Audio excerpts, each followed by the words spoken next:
You can take. I'm sorry. And then just pause for 30 seconds. All right. Okay. I think we have everyone in here in person and on the phone who we are expecting to get the meeting started. So we can let other participants join the meeting remotely.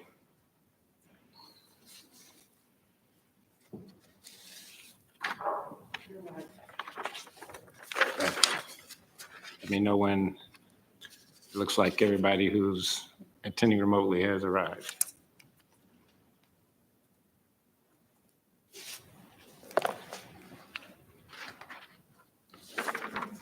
Okay, very good. Good morning, everyone.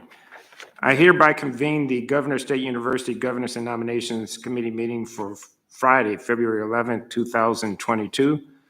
Penny, can you please call the roll? Trustee Brookins? Here. Trustee Koger? Here. Trustee Sebastian? Here. Trustee Tabos? Here.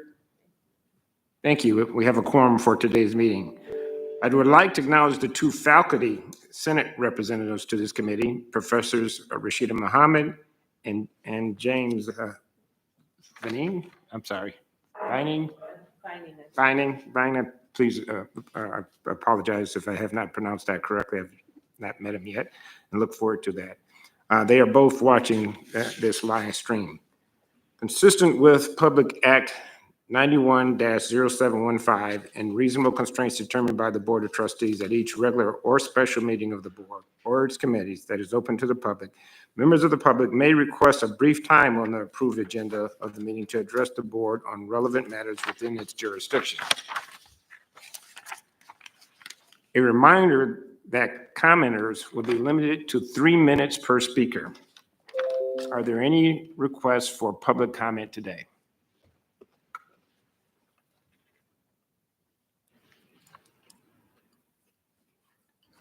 None? Hearing none?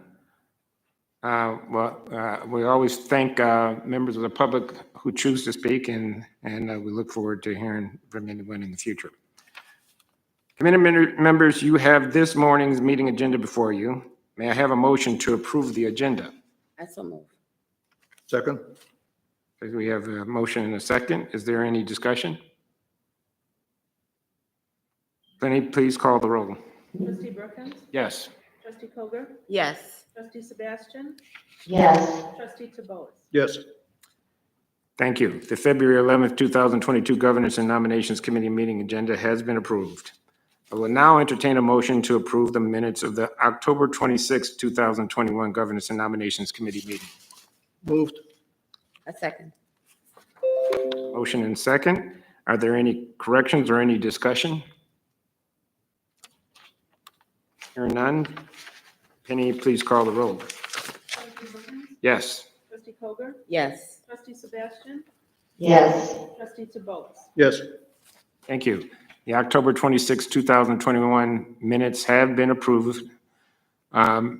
So we'll move on to our only information item, which is a pretty meaty information item. we have with us Ms. Nohaus, who will please present this report on the update of the bylaws. Thank you, Chair Brookins, and good morning, trustees, president, my colleagues, and members of the audience. We started this approximately last year, the review of the board governing documents. My recommendation was that we start with the bylaws, which is the primary item up for discussion today. Those have been through multiple rounds of revision and analysis. They may not be ready for vote today. I expect today will be a robust discussion. But in the meantime, we've been making tremendous headway on the high priority policies that were recommended in my memo from January of 2020, including the very critical anti-discrimination policy that was presented to the HR committee last fall, was presented to the public for comment, and was adopted by the board in December. We have a number of other HR-related policies that went along that same path, and we expect at the next HR committee to pass to present 3 more HR-related policies for presentation to the public. So the process seems to be running smoothly. The public seems to be taking advantage of the opportunity to present comments through the portal. So far, so good. Very good. And by the way, I really appreciate the level of effort that you've put into this. It is truly reflected in the material that we've been receiving.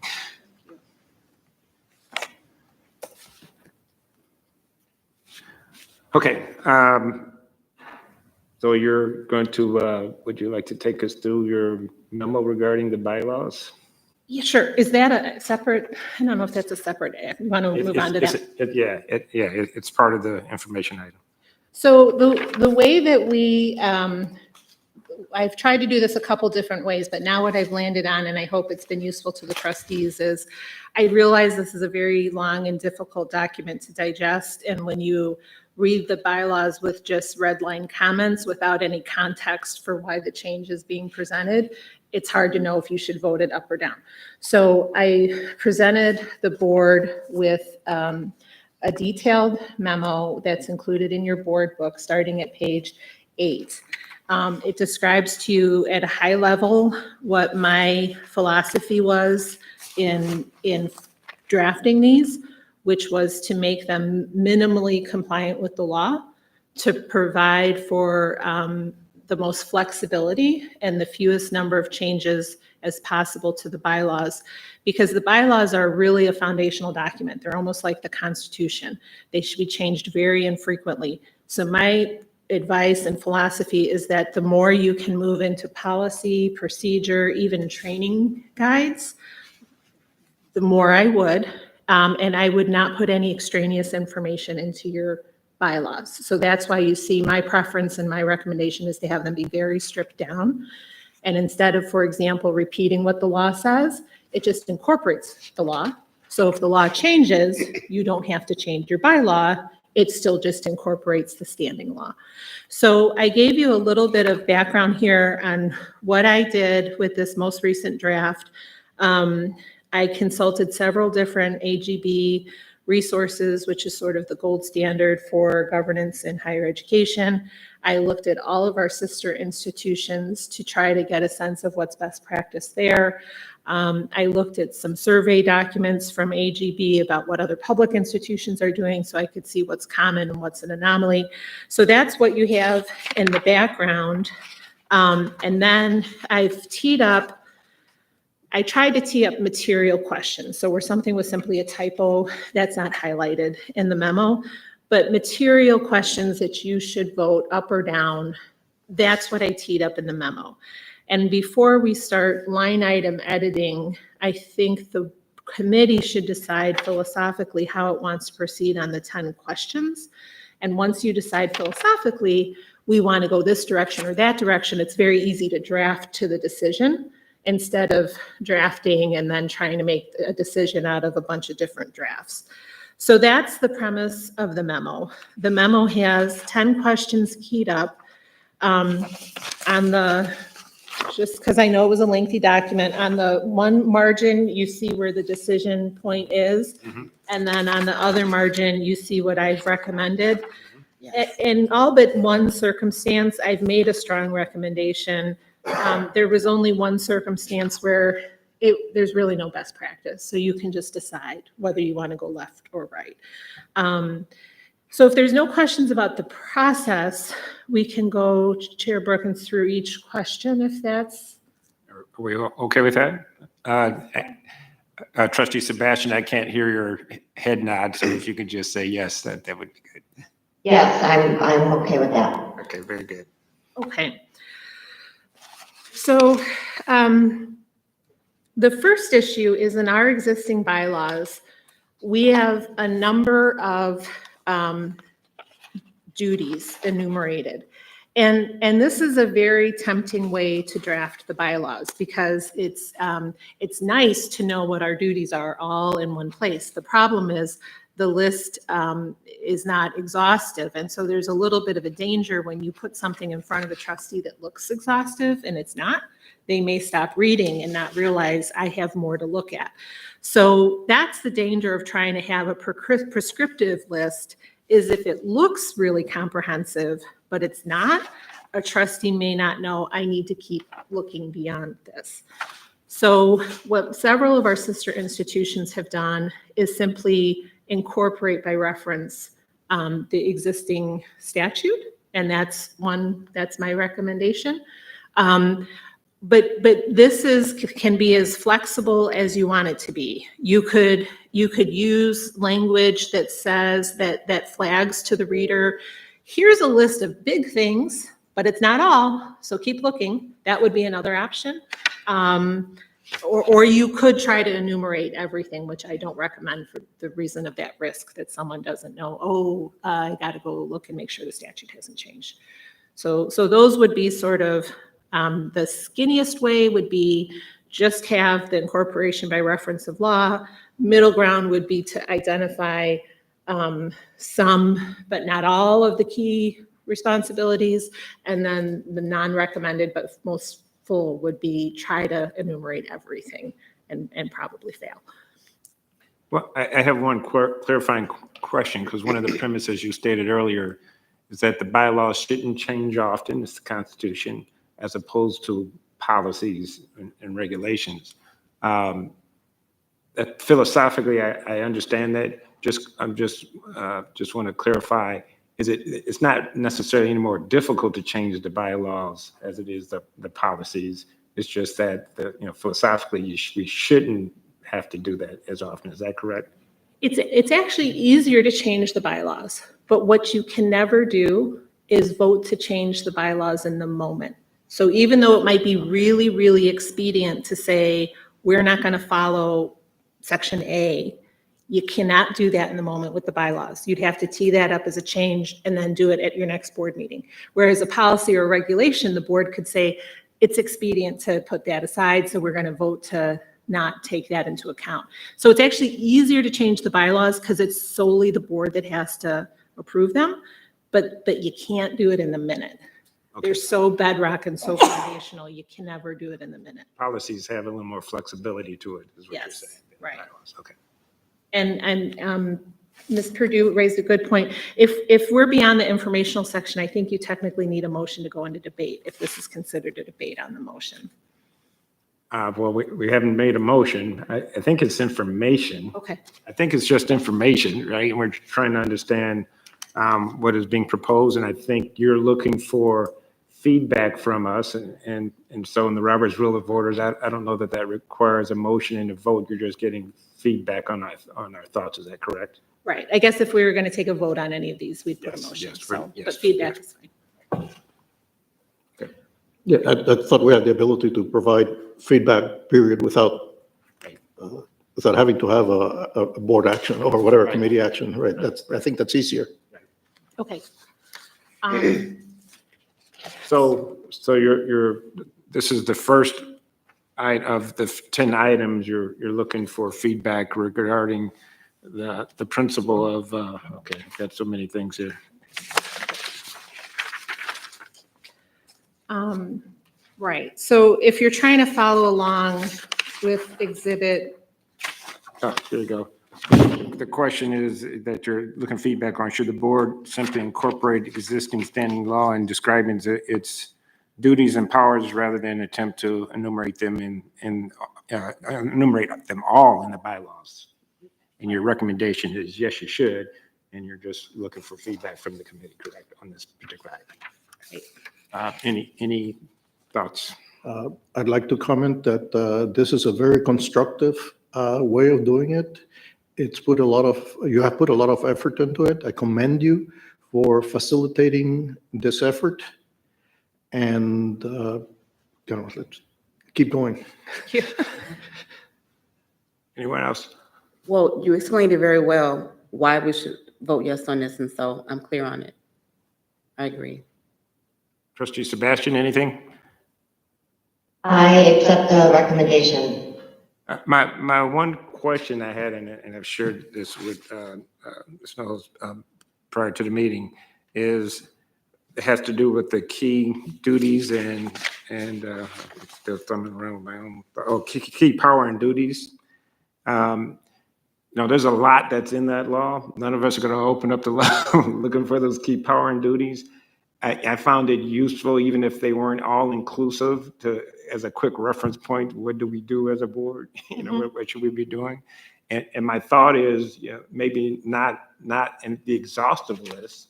I think what was listed previously in the bylaws was more than enough. Maybe a little bit too much, maybe not. But it just seems to me it would be convenient for us to have some abbreviated version, reference the law, and say that includes it. That was my thought about it. I don't know if any of the other trustees felt that it would be good to list some of those key powers to make it easy as new board members and even existing board members. What do we do, right? So, and that would be the middle ground approach, and it's certainly a sound one, because I knew that might be a backup. If you look at page 12 of the memo, I've given you what the AGB's guidance on updating board bylaws lists as their model list of sort of really key things the board should focus on. So we could either take that, or we could take some combination of that with our existing language, just to keep the really important stuff front and center. I think that's my opinion. That's my Okay. personal preference. And if none of the other committee members object to that, I think we should go down that path. Okay, thank you. Trustee Brookins, I think it's a good suggestion. I don't object to it. It's, we definitely don't want to be in a situation where our bylaws contradict what the laws are, because they may not be keeping up with the changes. And especially in the environment we're now in, where we see university presidents and board members, you know, really being in legal tangles, and we want to be very clear with what is our responsibility, and we just don't want to be in extended litigation if we find ourselves in a difficult spot. And that could happen if we have convoluted language in our bylaws that contradict whatever the laws are that are applying. So, I mean, I'm sure Therese can speak more to this issue that I'm raising, but we definitely don't want to be in that situation. So that's a great point, Trustee Sebastian, and we can cover that with language that says except as otherwise provided by law. So it's clear that our provisions are always subservient to legal provisions, and in the event of a conflict, the legal provision would control. That sounds good. Okay.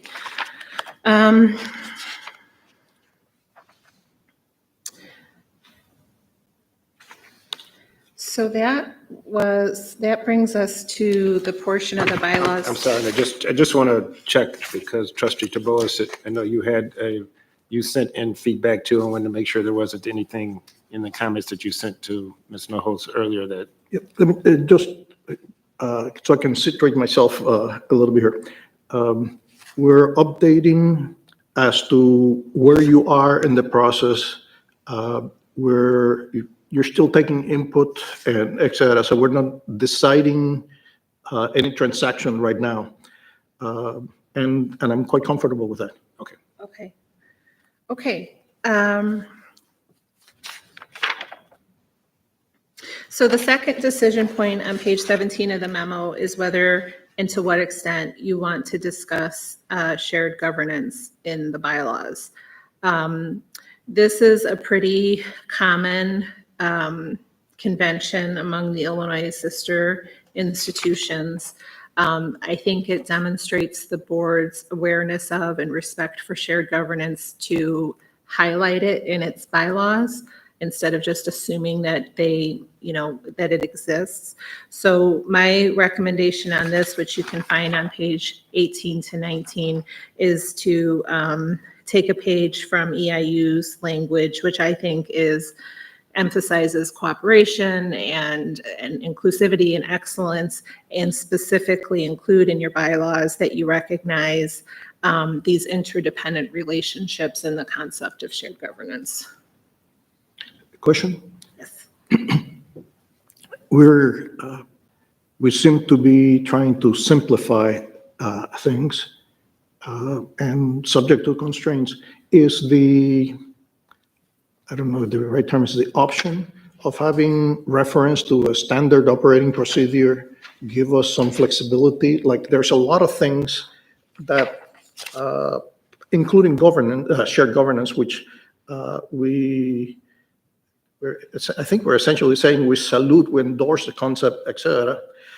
But to put it in the bylaws itself has its pluses and minuses. I just wonder if we considered to have the standard operating procedures or something like that to be more easily changed, more easily updated, perhaps with the current thinking at the time. I don't know if you have given, if you have considered that and decided kind of that it belongs here to begin with. So that's certainly an option. This is an optional provision. It's not mandatory. It's not legally required. So this is going against my philosophy of only putting the bare minimum in. But that said, the language I've suggested is fairly aspirational and high level instead of detailed and technical. So detailed and technical, I'd certainly recommend putting in the regulations or policies. I think this language EIU has used is so foundational to university governance, it's unlikely to change. But if you're concerned about that, we can move it to regulations as opposed to keeping it in the board bylaws. My concern isn't the right term, but it's like shared governance is one of those things that it's like religion to me. We're in it, but where do you stop including? Or how many things do you put up front, like the public participation process, like things like that that are of equal importance? Do we need to have everything up front here? And I would think that that would be simpler to operate without essentially putting those constraints on ourselves up front and being able to have perhaps a philosophical statement in a separate document that can be updated easier and et cetera. So if there is the opportunity, there's consensus on the benefit of doing that, I would propose that we do that and go even further than you had originally laid out, which is it's kind of like the bylaws is to me is the dogma. You lift your hand, etc. The other one, the other document is essentially reasoned, and because it makes sense and in the public good and etc. But it's more easier to adapt to the circumstances, to the changing circumstances. It's I think from my understanding you correctly, the way I was about to say trustee Ms. Knowles is proposing is that it's philosophical, that this is the board's philosophy about shared governance. It is not written to be operational on how we execute shared governance. And I think what you're suggesting, consistent with the previous conversation, is we would cover that in the regulations and policy rather than in the bylaws, the operational. And that's getting to your question. You're wondering, are you okay with the philosophy being in the bylaws and then the operational, how we actually execute what was stated in the bylaws being in the policy and regulations? yes, yes. Okay, so I have a question. So Trustee Tobias, are you saying that you don't want it in the bylaws? I prefer that it be a more extensive, more inclusive statement, not in the bylaws. It's almost like I keep saying words, I use standard operating procedure for lack of a better term, but it's something that it's easier to update, keep current, and fix if we make errors. Yeah, I think what he's saying, leave it as is being proposed by Ms. Nobles, and then how we execute the operational standard of it, how we actually execute that philosophy, we include in our policy and regulations, Okay. the details of it. Is that? But just to be clear, when I use the term of this participation, shared governance, at least the way I use it, it means it includes, for example, the students. It includes administration, it includes unions, and so on and so forth. Right. I'm not only talking about faculty senate, for example. Sure, because that's exactly what she wrote in here, to include president, faculty, staff, students. So it seems all inclusive to me. So it just sounds like we're in agreement with Ms. Nobles' recommendation? Yes. Yes. Okay. Okay, very good. Okay, thank you.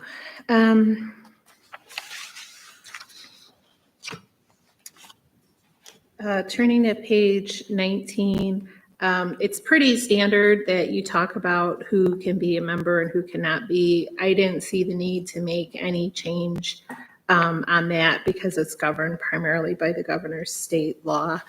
So there's really no action that I'm recommending we change there. But going to the bottom of that page, elected officers, I think, are one of the few institutions that have a term limit on our chair, in that the chair cannot serve more than 3 consecutive terms.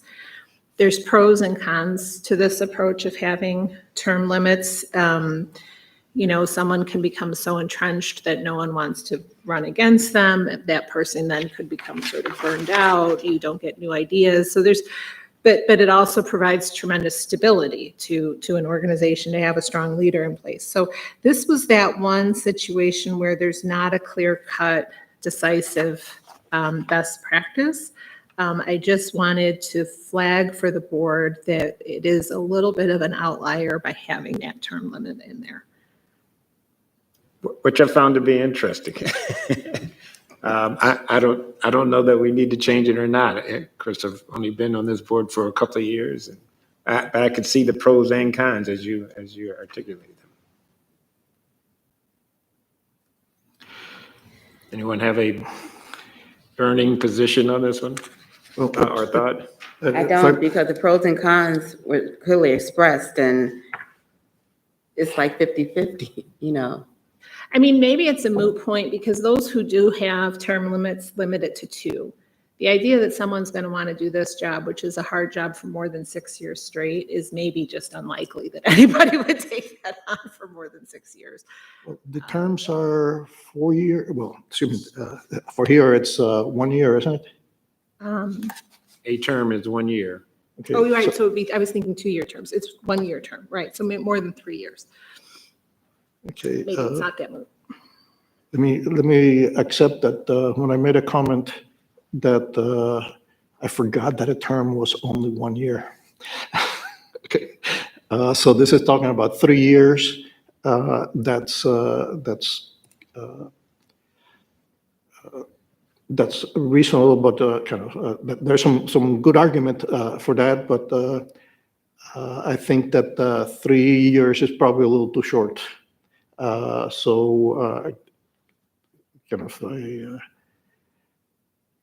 feel more flexible than where I was before in terms of the terms. I forgot that it was 1 year. Sorry, I thought term there was referring to the term of the appointment, which is normally closer to 4, but it's depending on the unexpired term of that someone is appointed for. So I withdraw some of my reservations. Anything from you, Trustee Sebastian? Yeah, I would be in favor of removing the term limit. I think that the election happens every year is a natural condition to change the chairperson if we decide that we want to change it, and we wouldn't then be inhibited by the term limit restriction if we wanted, and if we so chose as a board to have the chairperson continue on in that role. So I think it just affords us more flexibility, and we have an out if we need it by just not voting that person to renew in that term. And again, I'm 50-50, but to what Trustee Sebastian was saying, if there are concerns of there being a powerful chair, and other trustees may be concerned about voting against them, the secret ballot helps that. Yeah. So again, if everyone else is okay with removing the 3-year limit, I'm okay with that. I'm okay with it. Okay, sounds like that's the feedback. And I just have one point about that secret ballot, as I shared with you. It says a secret ballot to the general counsel. I got a better understanding of why there should be a secret ballot. I think that's okay. My one question that I came up with was, what happens if we have a meeting and the general counsel can't make that meeting? Yeah. So should we prescribe that it's a secret ballot to the general counsel, or can we just leave to the general counsel out of it and say by secret ballot? And logically, we would use the general counsel normally, but it gives us the flexibility if for some reason the general counsel can't make it, we can ask the president or some neutral party to do it. That certainly would be less prescriptive to take the general counsel part out. The secret ballot is set by statute, so I'm Right. okay with leaving that in. Yes. I just remember sort of fumbling a little bit after the last election. I'm like, I don't know how you do this, but we could put that in a regulation. Doesn't have to be in the bylaws, so that's certainly fine. And I'm chastising myself here because I skipped over the one that was the most controversial in my view. I skipped over the bottom of page 12. This was the idea of, do you want to change the function of this committee, which is to create slates for elections? There's several different parts in the bylaws that are pretty prescriptive, like you have to create a slate and the slate has to be given to people so many days in advance. And by having it in the bylaw, when you inadvertently mess that up, that could delay an election then until you can correct it.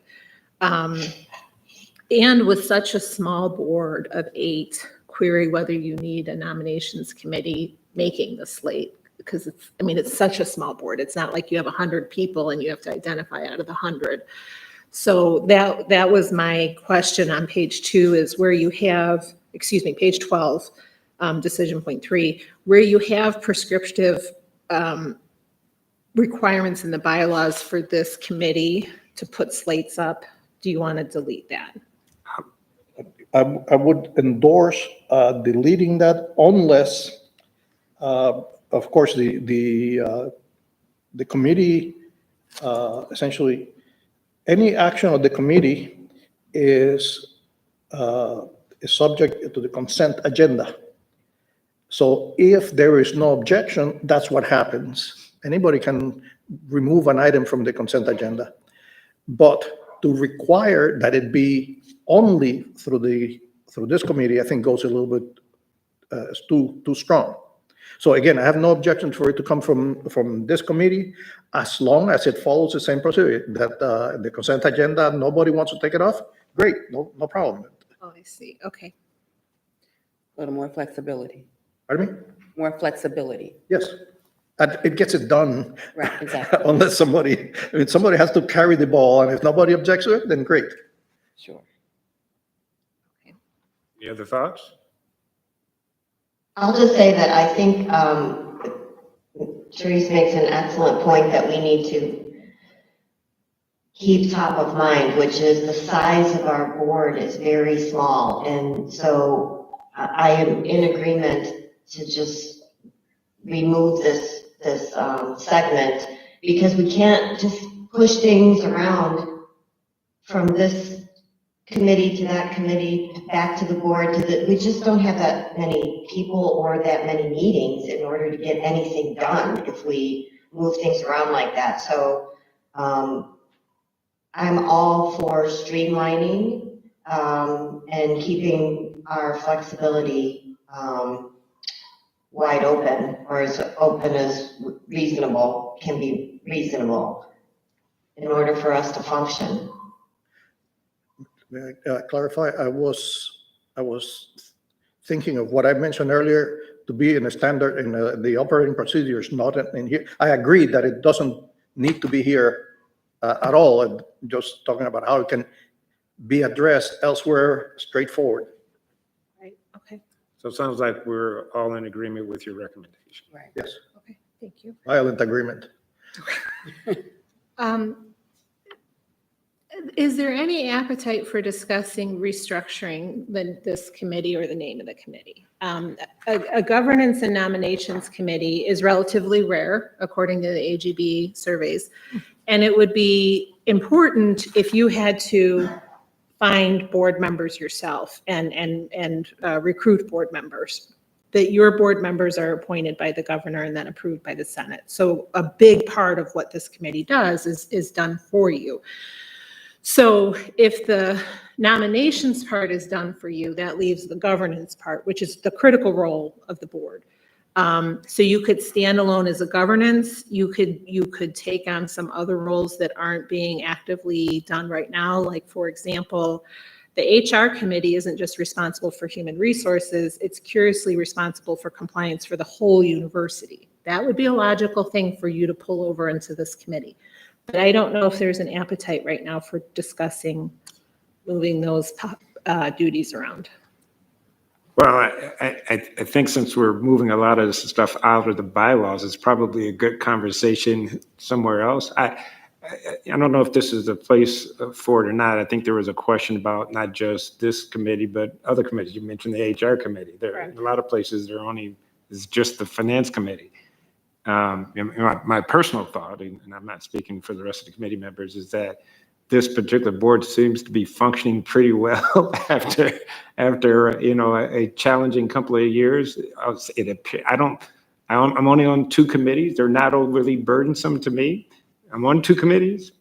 Yeah, it's not overly burdensome to me, and I'm only on two committees, meaning that I have not attended yet the HR or the Academic Affairs Committee, but I see materials coming into the general board meeting that are very useful items that they've reviewed, and I'm comforted by the fact that those committees have had the chance to review those.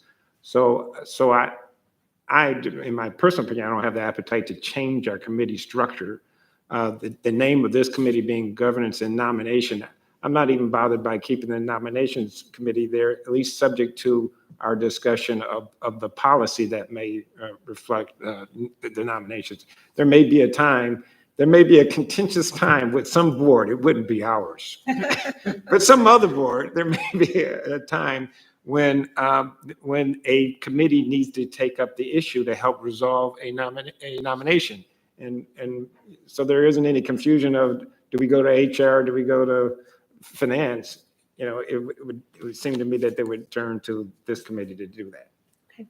That's one committee member's opinion. I like the KISS principle. It's simple stuff. Okay, so we're going to leave well enough alone. I mean, it is running. I want to add to this a little bit. First of all, I appreciate raising the issue, and I do think it's something that we should consider at some point, but I think it's too big of a bite when we're already rewriting basically the bylaws. I would defer this issue, but I do think it's important for us to at some point examine what our committees are doing and what is our responsibility as a board, because I find my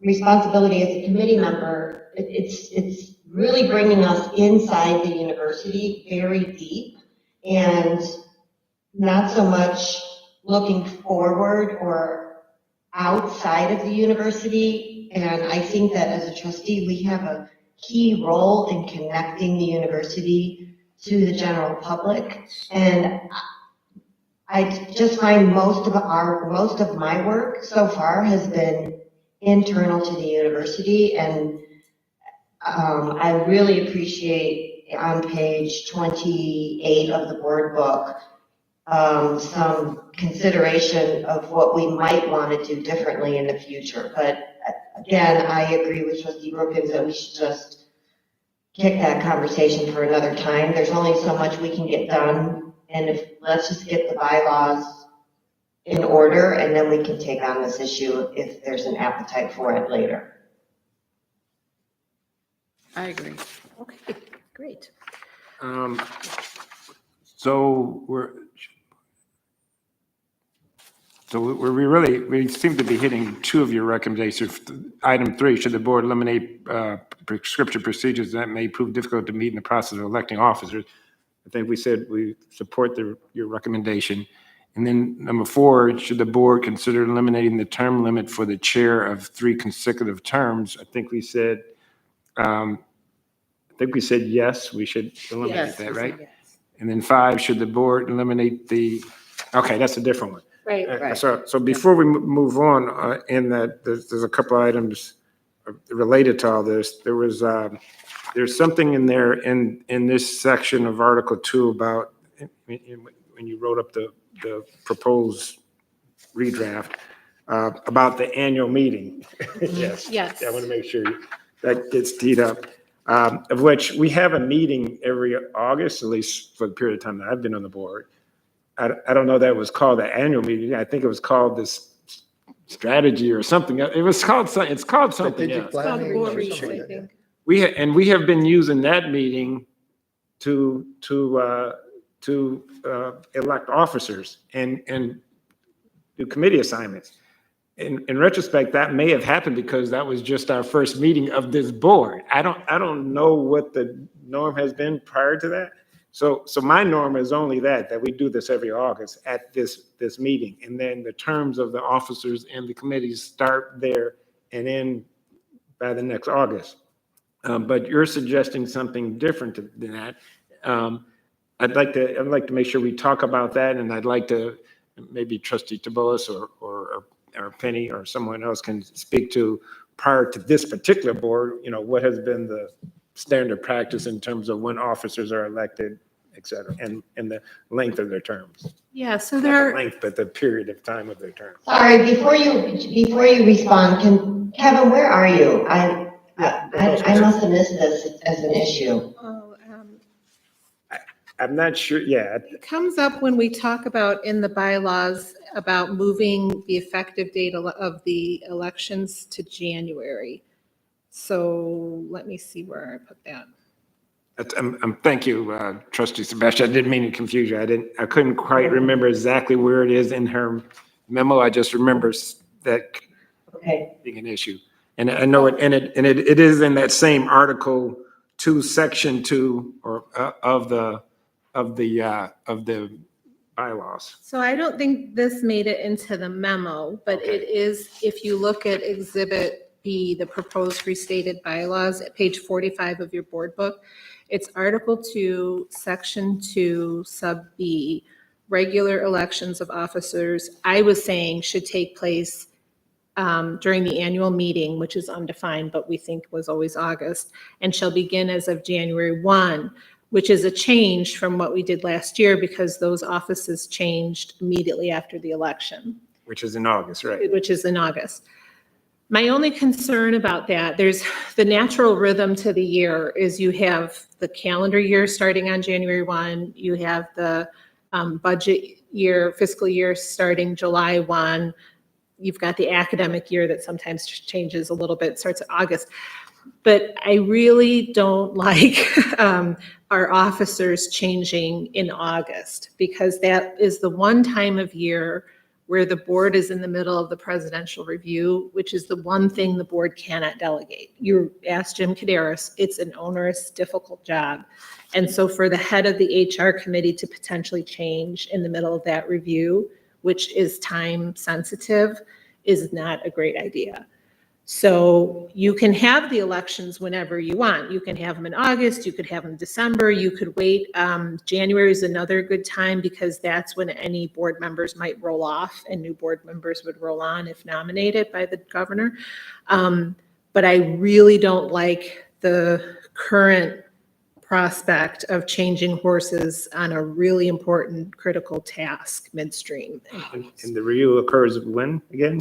So it's the review of the year that ended June 30th. So July, August, we were right in the middle of it because she's doing her report at that time, and it has to be done, and she has to be paid by December 31st. So there's a lot of stuff going on at that time. May May I make a point? I thought I heard you say that the election could occur anytime, but the appointment needs to be a very specific time. I'm just making a point of clarity here. Yeah, you could put them together and say the election happens in December and then they take office right away, or because what we do right now is the election happens in August and they take office right away. But if you leave it happening in August, please consider deferring the start date. I have a question. When do the trustee positions expire? Like, what month does that happen? Is that on a staggered schedule? Because that is relevant to the election of officers and committee members of trustees. And I accept the challenge internal to the institution, but if a trustee is no longer a trustee, it kind of doesn't matter if they're on a committee. They're no longer a trustee. So we have to take that into consideration when we're discussing the timing. So the terms end on a staggered basis, mid to late January. Penny, I think it's January 21 or 24th. We have a couple terms expiring this January. So to your point, which is another great one, you could have the elections be the first quarter of the calendar year, which generally is, we never hold that in January. So if you hold it in March, those new trustees will be at the table and will be eligible to run for office.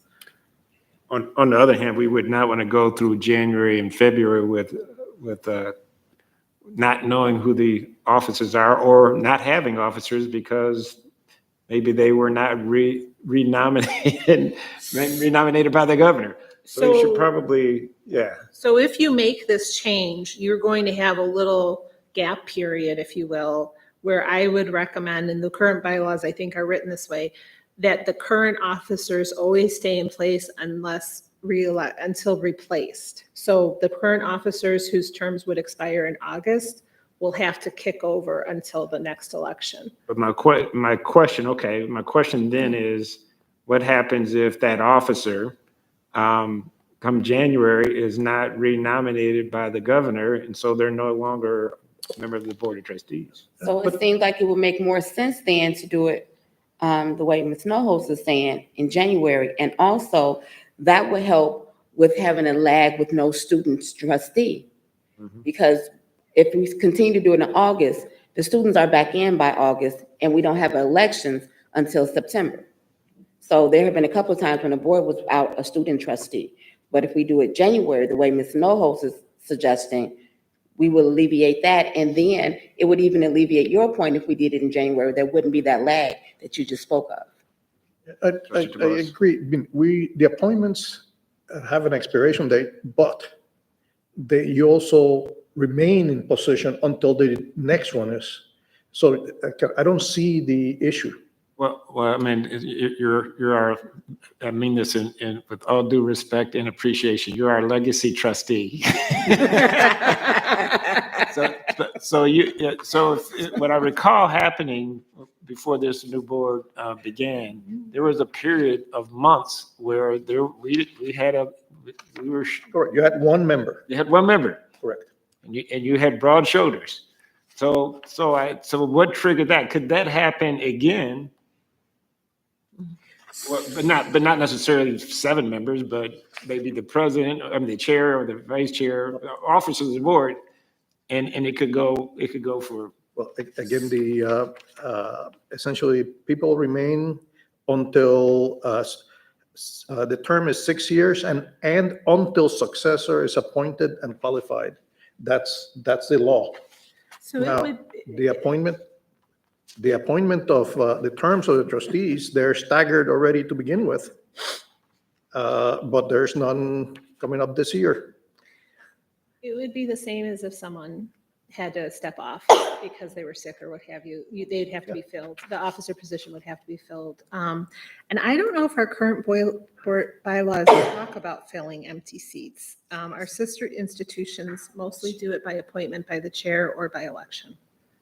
So you'd have to have a special election or allow the chair to appoint the open seat. One quick question, then we can move on from this point. Trustee DeVos, when did the election occur prior to this current board? Was it in August as well, or what month did it occur? Or even Penny might know the answer to that. It was the previous August, but again, people were they had been nominated but not confirmed. So they could be in that role. And of course, when the nomination was withdrawn, then they could no longer occupy office. Well, I think it sounds like we're kind of starting to talk our way towards agreeing with your proposed changes, Yes. that it should be January Yes. 1st to December 31st. Do you agree, Trustee Sebastian? I don't know. I kind of like having,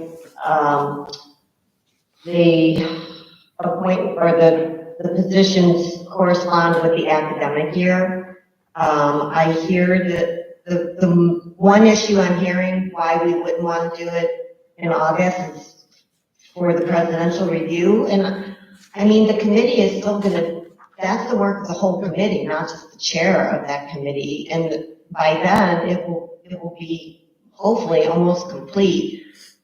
And it's unlikely that someone is going to be elected a chair of a committee who hasn't served on that committee before. So presumably somebody would already be involved in that process. I don't know. I just like the expediency of we decide and then it happens instead of waiting, 4 months for the decision. Anything could happen in those 4 months. And you have like this lame duck period of time. I kind of don't like that. Well, I agree. I also don't like the lame duck part of it. I think it should be effective immediately. But this was not a part of the memo. I raised it because, and so maybe we all didn't have a chance to really think about and digest that part. So why don't we just defer, a resolution, our full feedback on that one until we've had a chance to think about that a little bit more and bring it up one more time.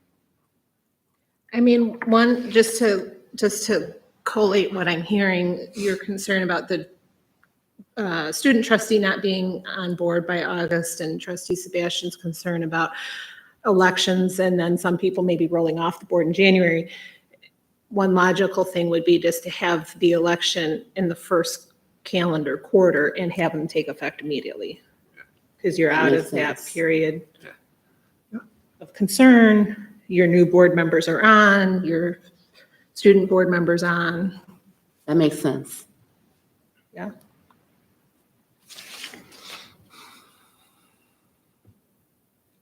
I suspect that there were other members of the board will need to digest that because we've gotten used to this August thing.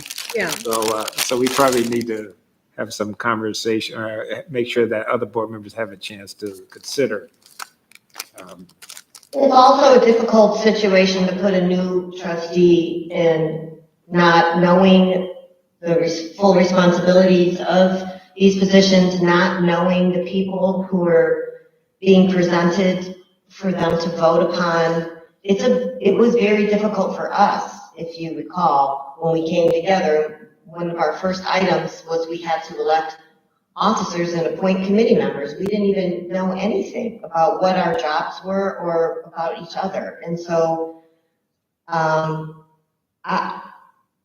don't think that's a very fair responsibility to place on a brand new trustee, frankly. Meaning if that occurs in January. In January, right when people start. Yeah, I think we need to think a little bit more about that. But again, Trustee Sebastian, you were saying it's unlikely that anyone would be on a committee with not having been a member already. So what would be what wouldn't they know? Well, it depends on how many turnover, trustee Cover, because we only have 8, right? And so it depends on how many turnover at once.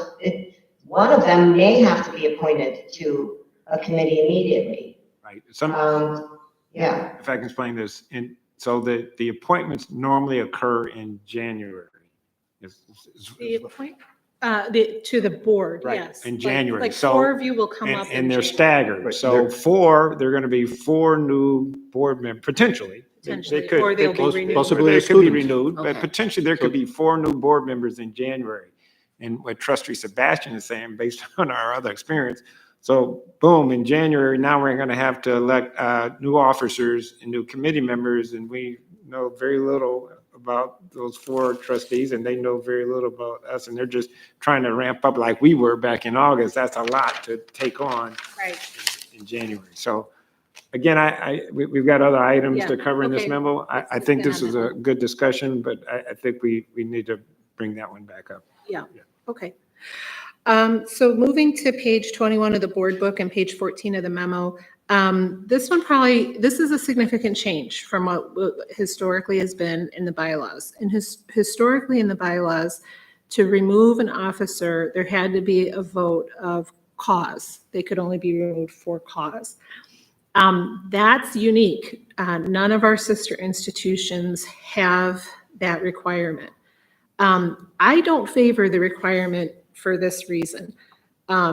Having seen boards literally implode and having the HLC put them on probation for failure to be able to administer themselves, this is inviting a very public and ugly fight if a board member is not getting along with the others. Where unnecessarily, in my view, if people want to vote a board member off, they can. Having to have a public fight about whether it's for cause or not, I think is unseemly, especially for a volunteer board member to have their reputation tarred like that. Sure. Completely discretionary, though, of whether you want to keep it or not. None of our sister institutions have a cause requirement. May I? I can endorse the concept of not having for cause as long as there is, it's not that easy, meaning like if there is a 2/3 majority, great. But simple majority, it depends who's there at the time, etc. So as long as there is that, it's not that there's a little threshold of like 2/3, great. Well, and that's another thing that's important to note about the draft language. It's not of the people who show up. It's of the voting members. So you can make it 2/3 of the voting members, and if people don't show up, then you're stuck keeping that person. But that would be one guardrail, rather than have that public. Are you okay with I endorse the 2/3 and dropping the for cause.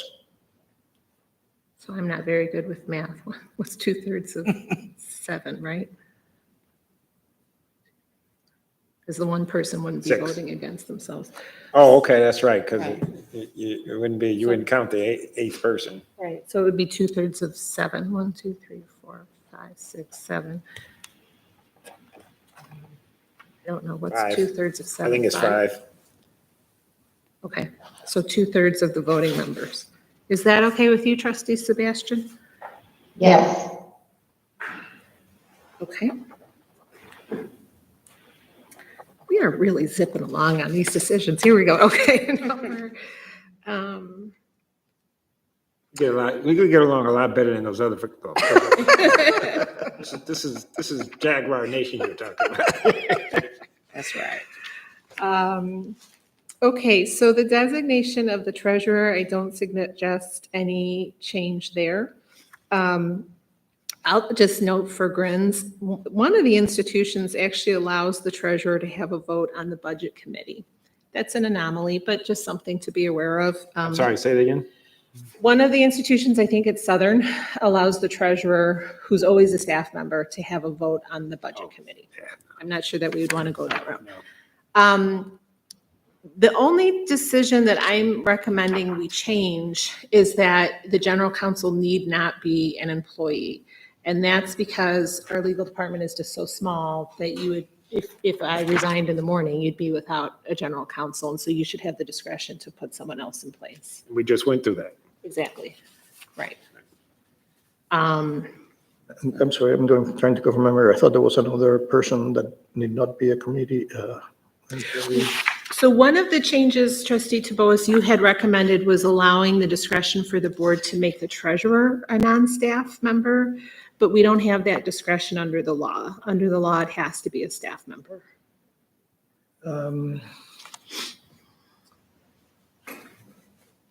Yeah, there's no board treasurer. Okay. Well,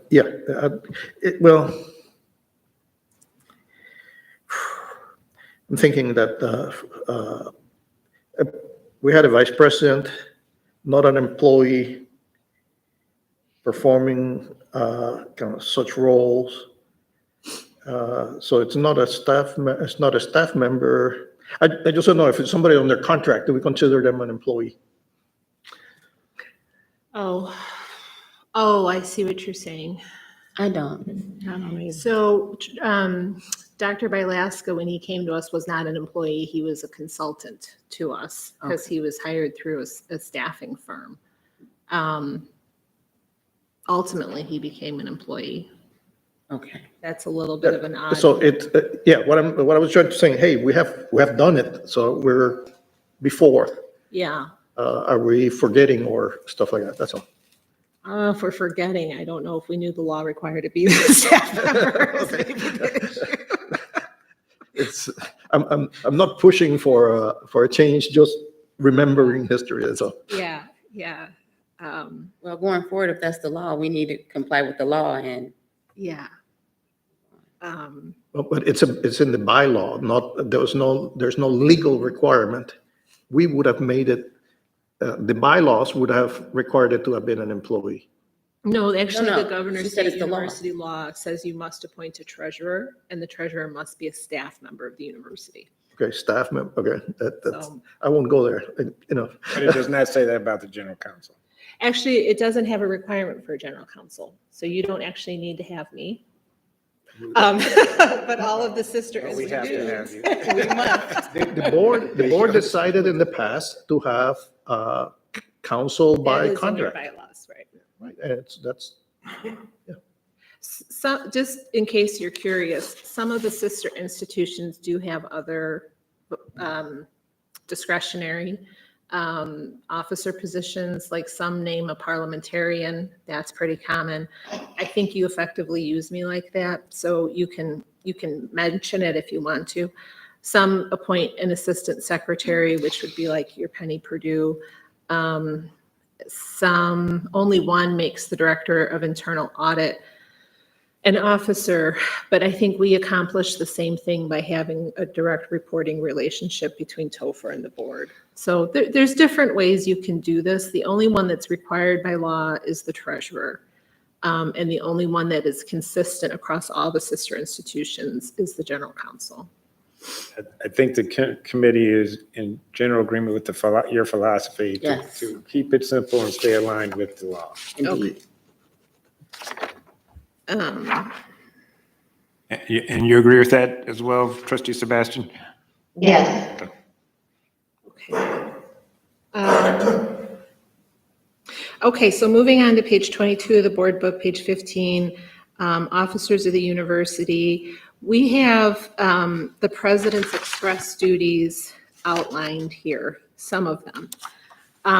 One thing that has been the bane of my existence since coming here is trying to figure out what the board has delegated to the president and what they have retained. Oftentimes, like for policy decisions, you have to read through our board policies to see if they say the president can do this or the president can't do this. There's not really a nice place where any of it is put. So this is another one of those places where you could use very broad language, like we did at the top for the board. Well, as I had proposed, or you could take the middle of the road approach where you say, these are the key things the president's supposed to do. Or you could try and do what I don't think is advisable, prescribe everything that she can do, because you're always going to miss something. So my recommendation here was to use very simple language and delete the enumerated powers. But if we wanted to match what we did with the board, we could do that plus examples of big duties.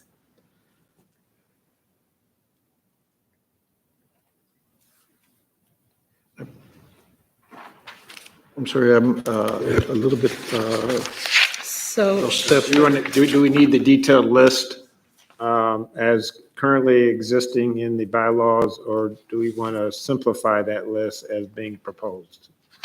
That's the bottom line, right? mhm.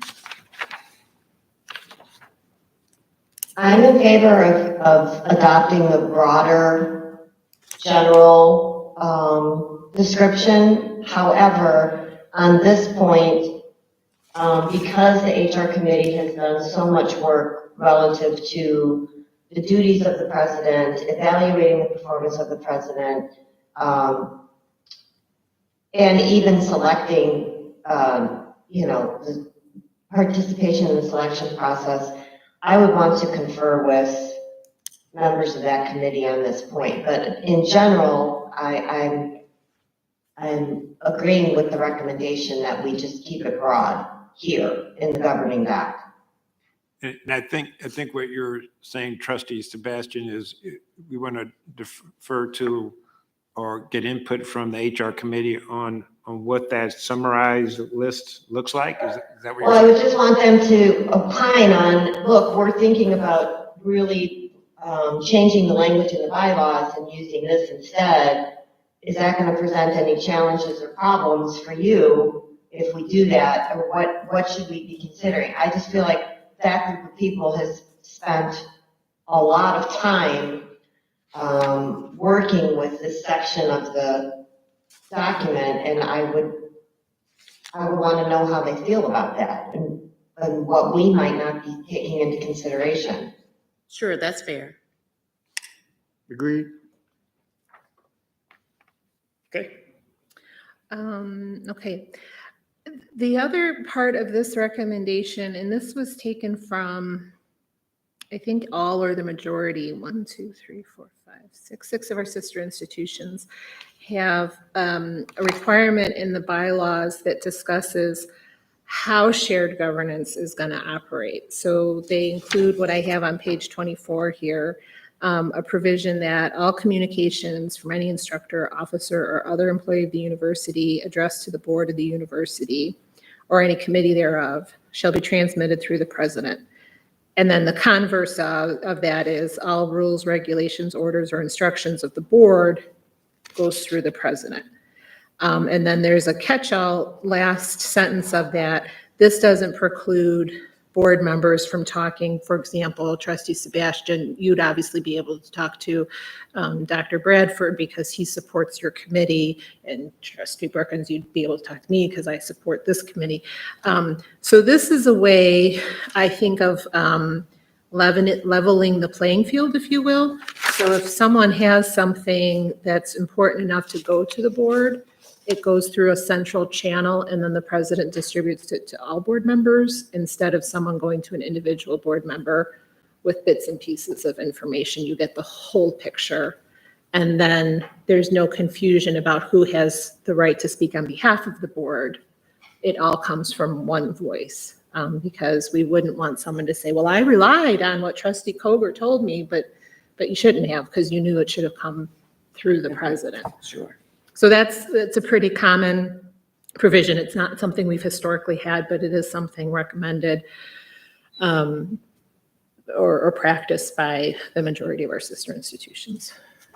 So I have a question about that. I mean, I can appreciate the streamlining and getting the full picture, but couldn't this also inhibit direct interaction and conversation? So as a trustee, sometimes I want to speak directly to someone, somewhere in the university so that I can understand an issue better. And I don't want to be inhibited in making those inquiries, nor do I want anyone to feel that they can't talk to me if they want to respond to a question that I had during a meeting, if they feel like they have to go through a single person, in this case the president, in order to have that direct conversation. I appreciate the effort to streamline, but I want to be careful that we're not inhibiting conversation. So Trustee Sebastian, you might remember from like the board training in August, this was also the recommendation of the board consultant that all communications go through the president. And the one risk, I think that's a significant one, and I've stubbed my own toe on this when I've been conducting investigations. I find someone in the institution that I think is very knowledgeable, right? So I say, I'm going to go to the lawyer and ask the lawyer, why do we have all this stuff in about complaints in our student handbook? That just seems to generate complaints. And the general counsel says, you're right, take all that stuff out. That's dumb. And what the general counsel is missing, and what the president might have flagged for you had she been aware of the conversation, is that's in there because it's an accreditation requirement. So you may know someone and you think, Teresa's really smart. She understands all the legal obligations. I'm going to go to her, but I don't have the same lens as the president who would be able to say, she's right from a legal perspective, but actually who you need to talk to is Colleen on an accreditation perspective. So that's the risk I think all the trustees run when you think you're going to the right person, but the president might say, yeah, you're right, go to that person. Or that's part of the story, but you also now need to go to Dr. Bradford to get the financial piece, or Therese to get the legal piece. You know what I mean? Like, that's the danger of unilaterally getting part of the picture. Of course, I understand that, and I thank you for that. I'm still wondering, though, if it inhibits necessary input, that's all. Well, I don't, and I want to be very clear, I don't think it inhibits, there's 4 positions in the university that have a dotted line responsibility to go directly to the board. That's the general counsel, that's the vice president of academic affairs, that's the chief auditor, and the chief director of compliance. So this is not intended to prevent what you would call reporting up the chain. When there's really key issues, those 4 still have a duty to go to the board. What this is intended to is to make sure that your bread and butter, I think we should have a greater selection in the cafeteria, goes through the president. That's what I think this is intended to cover. I share Angela's view, and we haven't been discussing, I recently provided, actually just I think yesterday, comments that we're not discussing today, addressing specifically, but I share the view and suggested specific language on this topic, including informal direct interaction is encouraged between committees of the board and corresponding staff. However, all official communications essentially go through the. So my concern about the informal direct communications is the ease with which you violate the Open Meetings Act.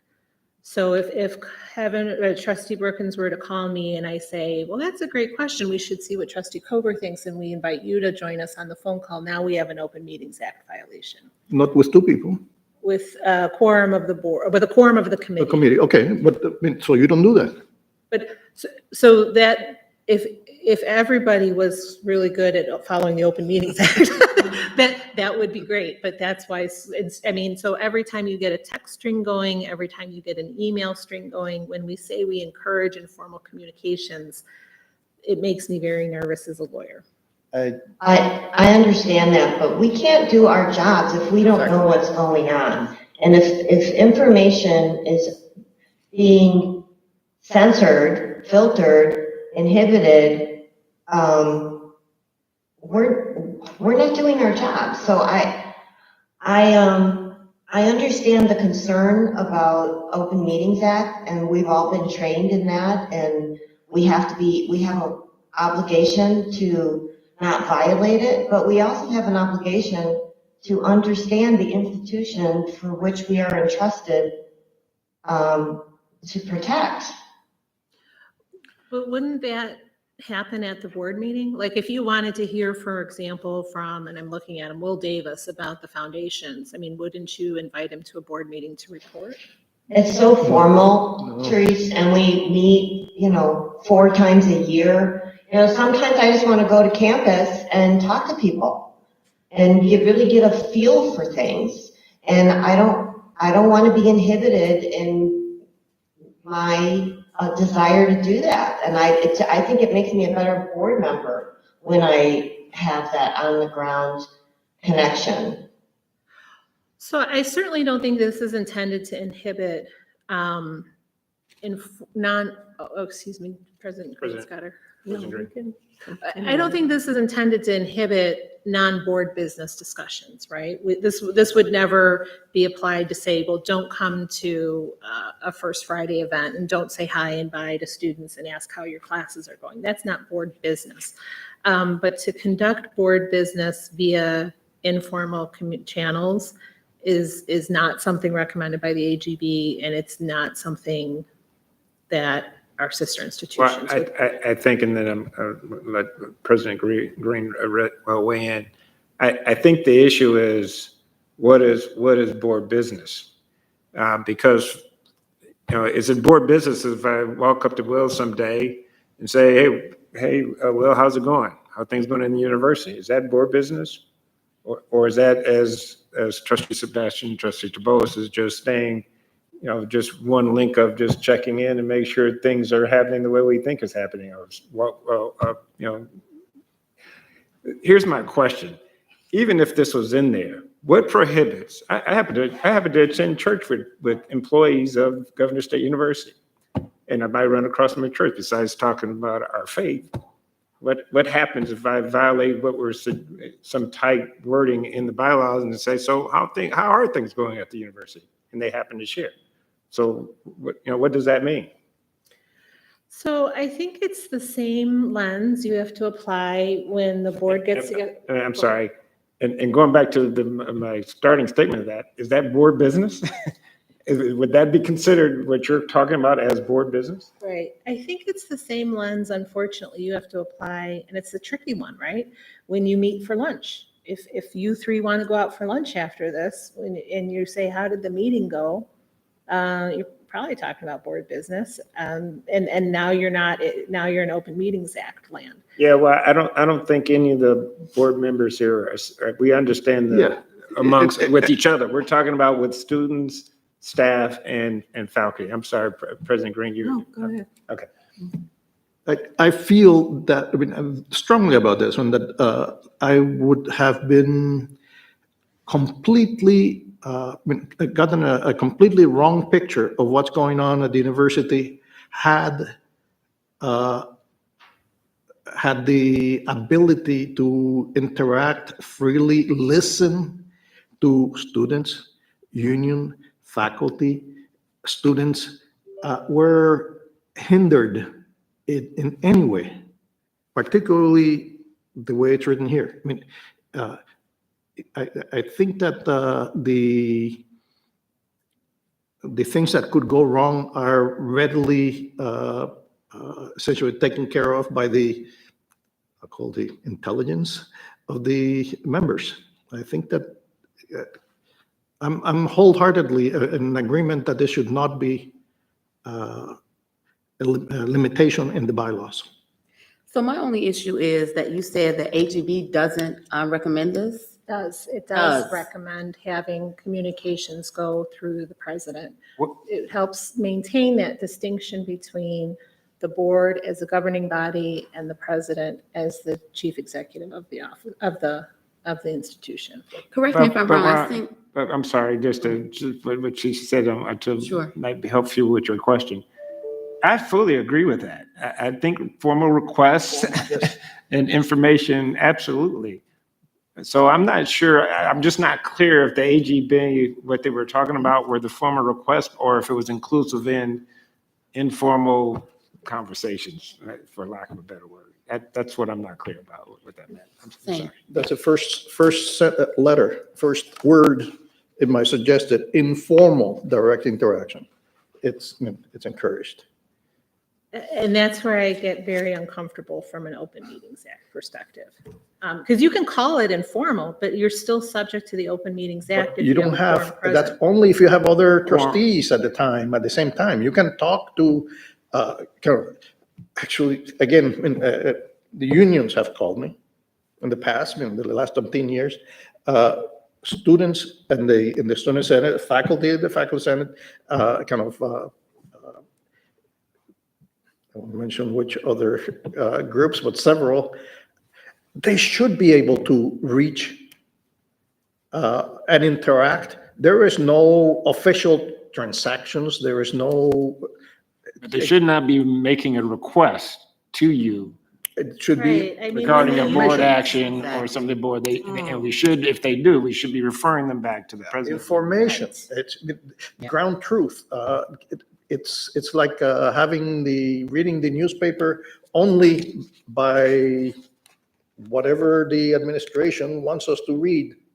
No, can't be. Well, but see, when you start talking to the unions, it raises the question of unfair labor practices when we start having different people negotiate with different people. We're not talking negotiation. But, and then when you start sharing information that our chief negotiator doesn't know has been shared, it puts them in an extraordinary disadvantage. I don't know why we would want to do that. You're pushing the informal, kind of getting the day-to-day interactions into as if there was an official transaction, or it is again informal, unofficial. There is no direction can possibly be given in either direction, and on and on. I mean, it's like free speech. Come on, you can't limit my free speech. Oh, It well, is you limited. can when it's confidential information of the university. I mean, if a faculty member were to come to you and say, gosh, I'm really being paid unfairly, and you say, well, don't worry, the budget's in there for a great raise this But this is an year. a priori thing. I mean, even the press, even the Constitution protects the press from doing these things. We can't, it's a bad road to walk into.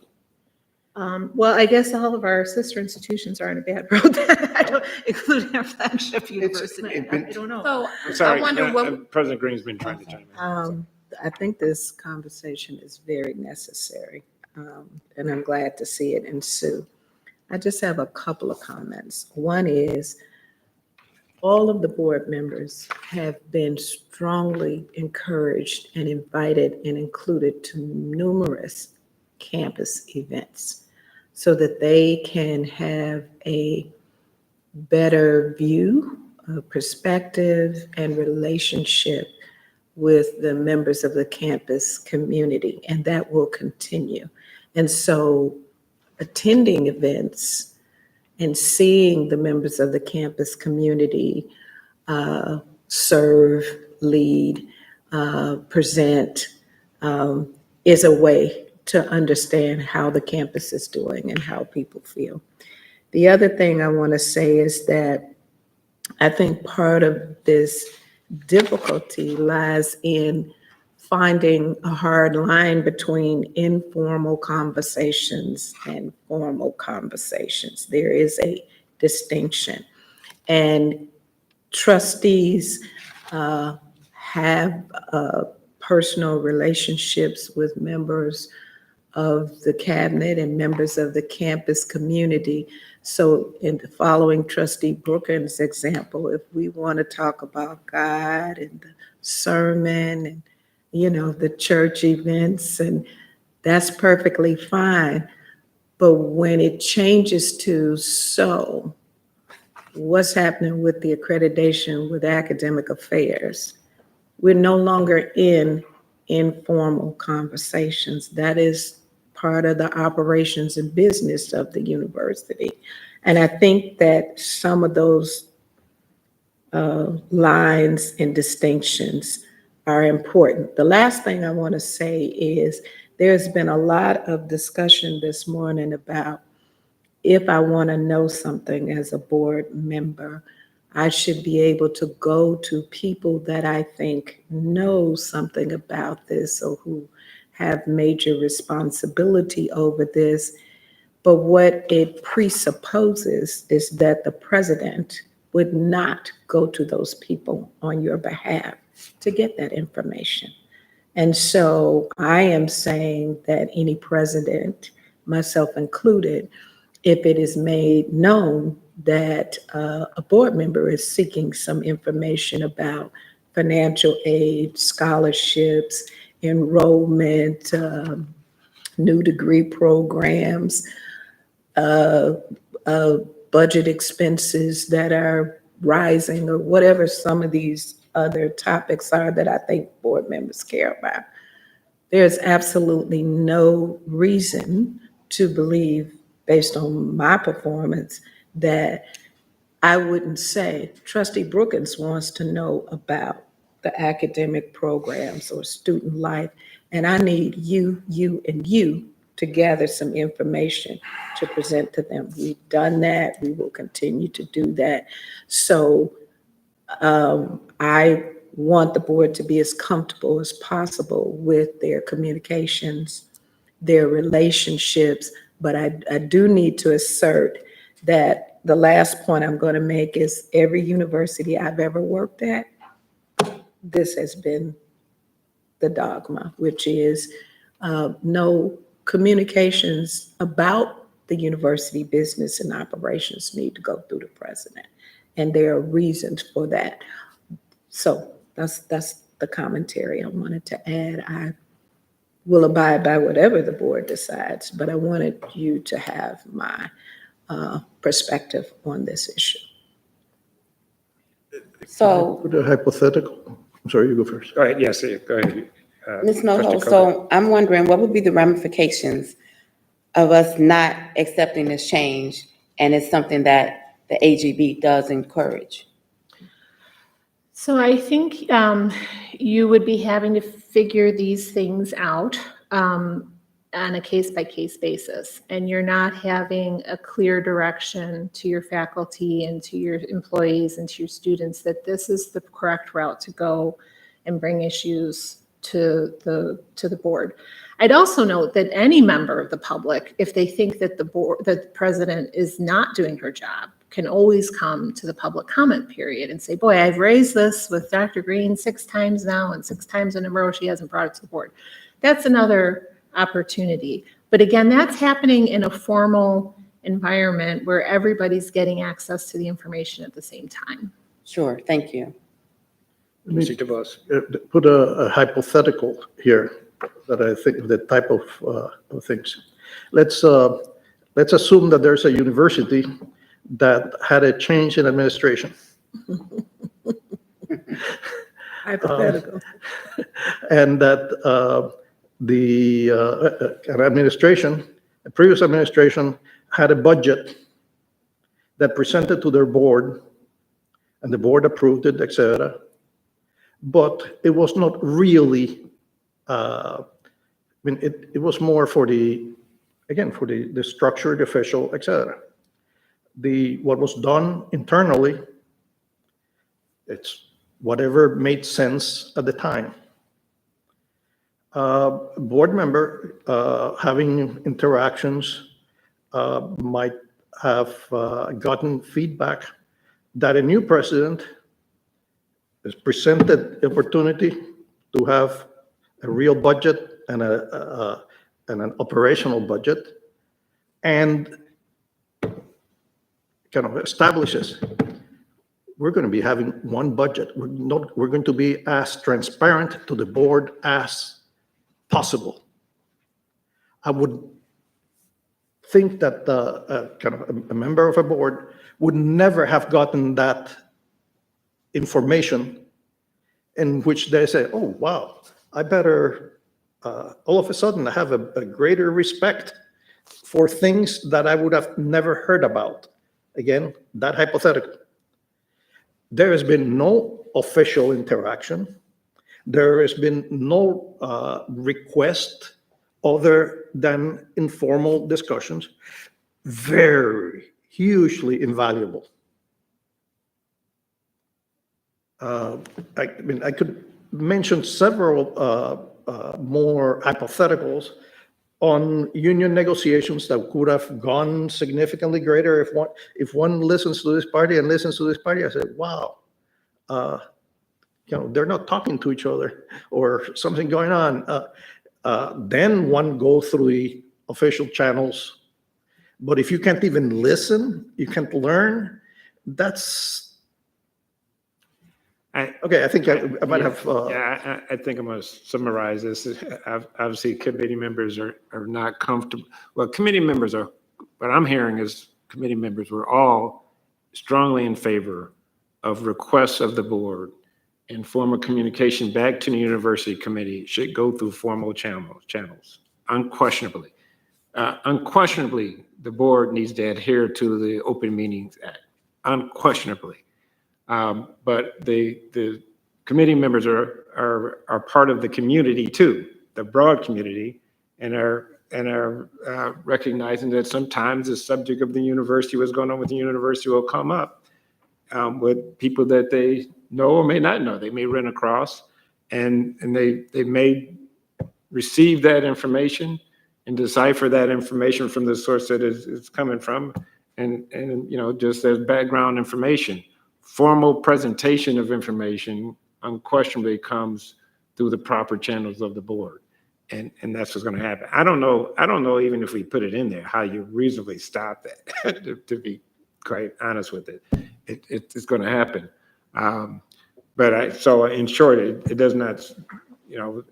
The way it's being described, it doesn't sound like committee members are comfortable. They're comfortable with and strongly in support of adhering to former channels, but in regarding to conversations with people in informal conversations committee, that should not be acted upon, and there should never be requests coming to the board, and if board members, and if they receive it, we should be pushing back and saying you need to be making that request through the proper channels. We're supportive of that. So Okay. we want to leave this in, out? I would take it out. We're not agreeing with the recommendation. No, I'm not in agreement with that. If every other university is doing this, the AGB recommends it, why do we want to go against it? I'm not following you. You're in agreement with the recommendation or Yes. not in agreement? in agreement And the recommendation is? to add a proposal that it goes through, communication goes to the president as every other, And that there should not be any informal conversations. not if it's going to violate open. Well, and if it's because of Open Meeting Act is really about trustees. So you shouldn't be having any informal conversations with students about what's going on in the university.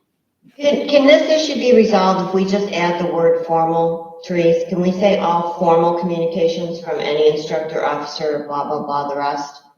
Can we say that?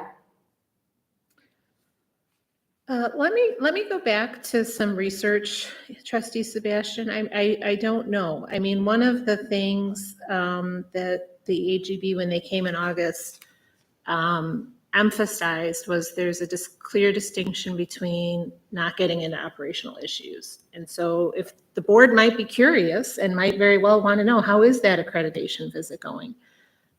That's just not an appropriate question to go behind the president's back to ask, because the president has a different perspective on how it's going than any individual faculty member.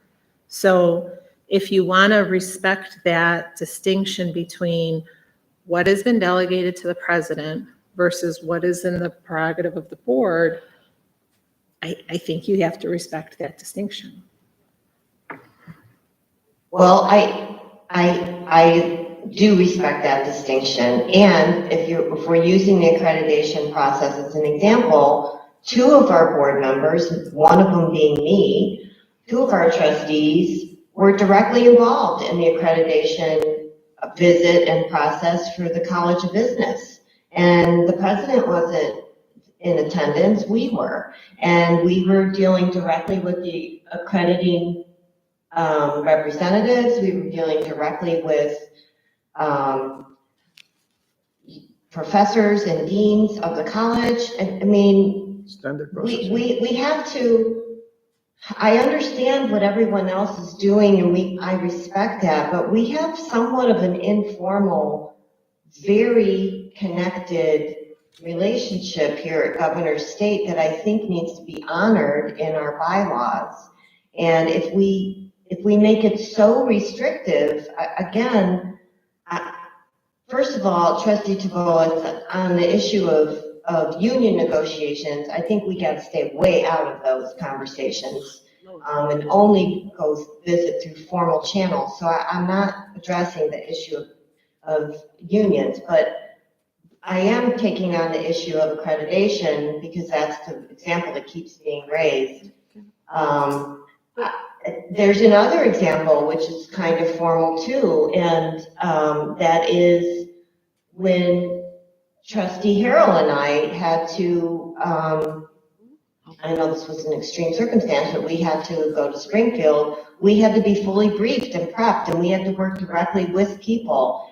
And this is not about President Green. This is about the role of the president and the role of the trustees. And the trustees are going to come and go, and hopefully our presidents stay for a long time, but they do come and go. They don't last forever. And so we're trying to create a document for the roles, not for the people in them.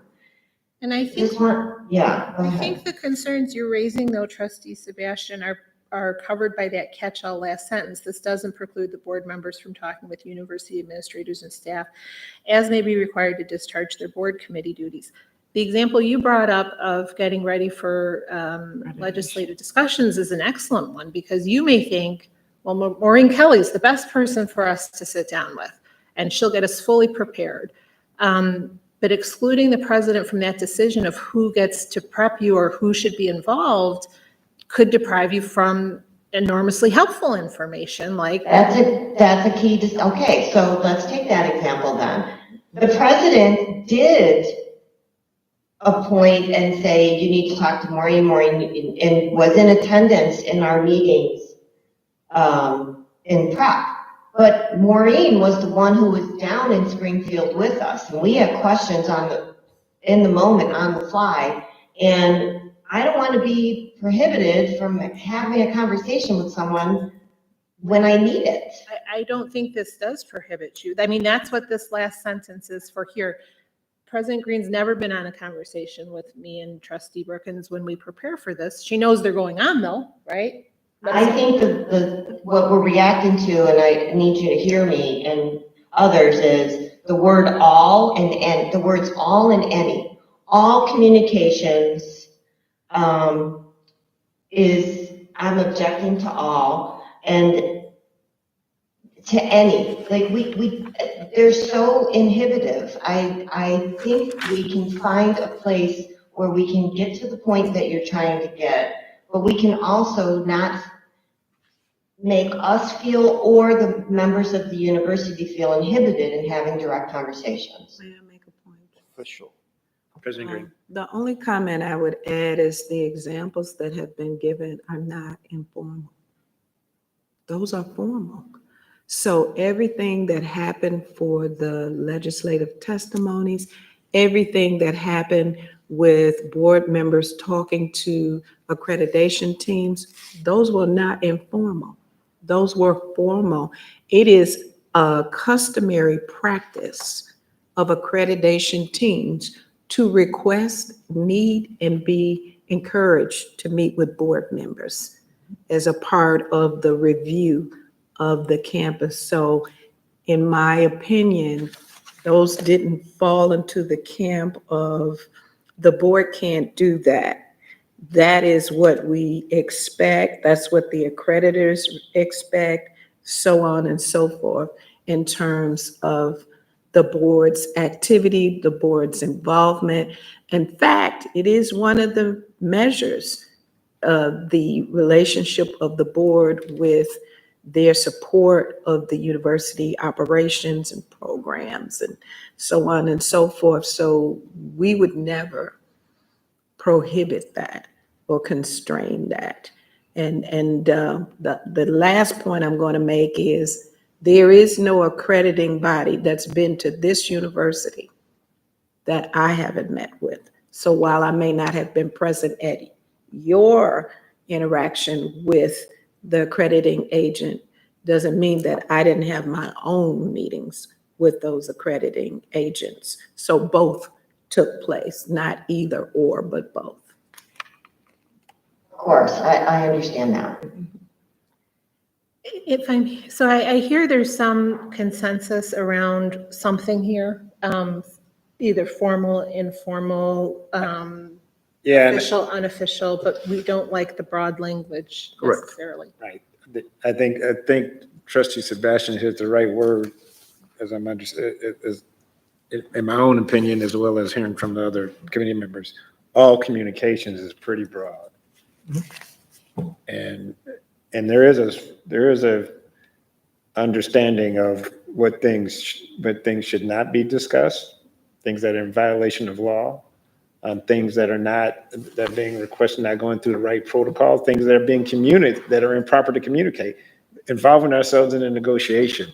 And I think there's full support about that. But the all communications is very broad. That can mean all kinds of things. And I think there's discomfort with that. Ms. Mahos, can you read the last sentence of that one more time for me? It says, this does not preclude board members from talking with university administrators and staff as may be required to discharge their board committee duties. The other limitation that exists here on those words all is it's all communications from any instructor, officer, employer addressed to the board of the university or any committee thereof. So I think what this is getting at is if I'm a student, I should not go to Trustee Coger and ask you to present something to the committee because that should go through the president. Exactly. I agree with that. But maybe I call her and I say, gosh, I hate how you run those meetings. I don't intend for you to present that to the committee. I mean, maybe that's the limitation that we haven't really discussed here. Or I'm going to just take it a different way. Or a student says, I love. Yes, that would. I mean, I would expect students to be able to reach I've it. been very impactful in my life. I don't want to say, hey, I can't talk to you about that. I'm just using the other extreme. But that, if that was like a formal comment, and I said, I'd really like you to tell the board how much I love how they. Can I present and share my impact on that? I would say you need to make that request through the proper channels that will have to go through the president. I would say, Which- sure, come to the open session and Or that, speak or anytime that, you Or want. that, and there's an open session. Every meeting includes an open session. You're welcome to present then as well. Right. But I think the discomfort is, no, you can't, I can't have you telling me how great it is to be at this institution. But a one-off conversation, I don't think is encompassed when it says it's a communication addressed to the board. Well, Freedom addressed of to the speech. board or addressed to a member of the board of trustees, because that would be that example. Right, so that wouldn't be covered by this language. Right, because that says the board. So it's not an individual trustee, correct? Correct. I don't think this, I mean, we're assuming that this is going to prevent you from shaking hands with somebody at a social event because, oh, that's not going through the president. I mean, that's not an interaction, that's an address to the board or committee, in my view. But maybe something to take back to the drawing table. Or let me, just one other example, and then I think we'll move on to the drawing table. I think you've got a lot of feedback about this. Or someone would say, boy, I don't even know if we have a chess club, but I'm just, yeah. Boy, I love this institution. I just wish we had a chess club. I'm actually here. It's said to me, but- Yeah, and then they can't, and if they say, and I would hear that, and I wouldn't say, no, you can't say that to me. Now, if they say, can we get a chess club? Can there's something you can do? And my answer is going to be, I think you need, there's a yeah, I think you need to take it up with the right people. I'm not the person to bring that request to, Well, but I hear you. a fair thing would be for you at the next meeting to ask President Green, hey, President Green, how come we don't have a trust club? But what wouldn't be fair is for you not to ask that question, and then you go into a review of her at the end of the year and say, can you believe she doesn't have a trust club? And she's had no chance to respond to that. Exactly. It might be she's done a survey and nobody wants a chess club, but now we're negatively reviewing her based on a piece of information Exactly. she didn't have. I agree. That's not. So I think that's, You're still dealing with adults here. What's that? You're still dealing with adults, not, that will filter that stuff out. so I think we've had a lot of conversation on this one. Yep, I'll go next. And I think it requires some more consideration. Table that one. Let's see here. So we're beyond recommendation 7.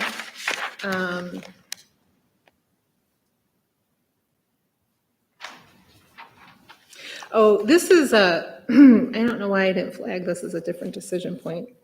On page 25, I note that the GSU bylaws are somewhat of an outlier.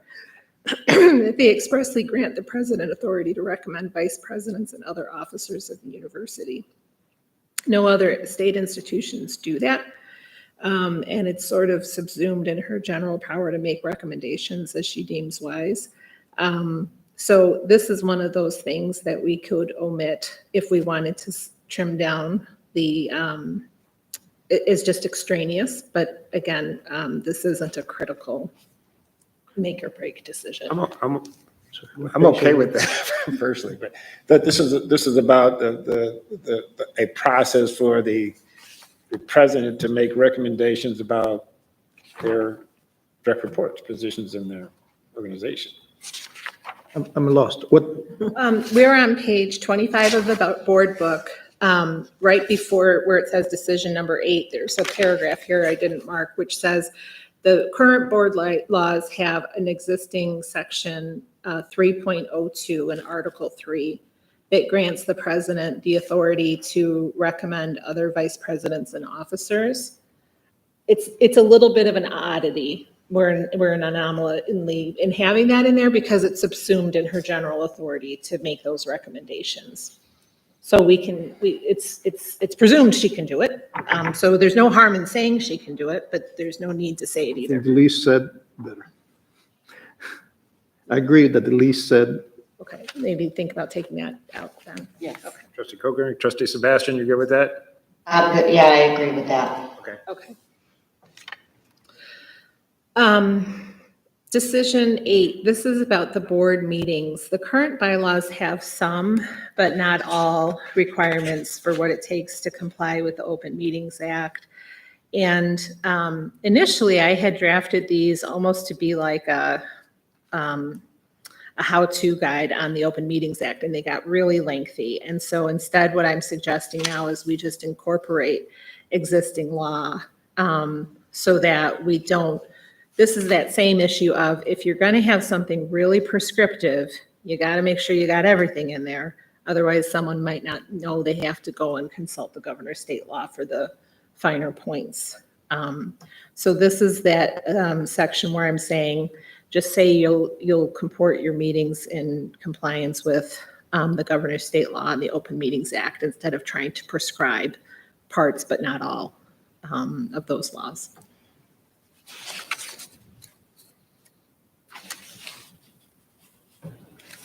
Thoughts?